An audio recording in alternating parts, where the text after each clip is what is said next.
31. What is civil religion? Chalcedon Report number 207, November 1982. Among the dishonest charges levelled against Christian orthodoxy is the assertion that it has been, and is guilty of, civil religion.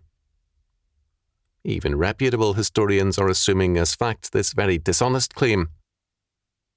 One such scholar speaks of John Foxe as a leader in the movements in which the saga of the chosen people of the Old Testament was identified with the elect people of England. One evangelical, Amen Charlie, to the liberal establishment has written against the idea of a Christian state and the notion that God has been at work through the history of the American people and nation. The fact is that the New Testament declares the continuity of the chosen people through the Christian community, which can include its churches, states, families, and more. The 12 apostles succeeded the 12 patriarchs. The church is the true Israel of God, and believers are the sons of Abraham in Christ. The New Testament identifies the believer and the community of believers with the chosen people of the Old Testament. This means that the elect people of England, the United States, Canada, Japan, Chad, and all the world, and their institutions when brought under the dominion of Christ, are to be seen as in continuity with ancient Israel as God's chosen people. To deny this is to deny the Bible. A civil religion is one in which the state is man's saviour. This describes the modern state. A civil religion has no transcendence beyond the state. This is the faith of modernists and political liberals on the whole, and of non-Christian conservatives.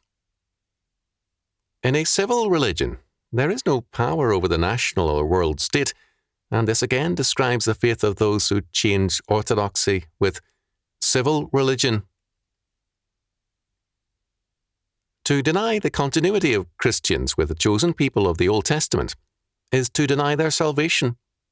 It means that they are not the chosen of God in Jesus Christ. It means that we are outside of Christ, David's greater son, and that we have no part in the election of grace. For a man, church, school, family, state, or any other institution to be a part of the chosen people means that it is an instrument whereby God manifests His grace, law, order, and covenant to this world. Election means the sovereignty of grace. Civil religion means the sovereignty of the state, never the sovereignty of God. It is civil religion which we see all around us in liberal religion and humanistic politics.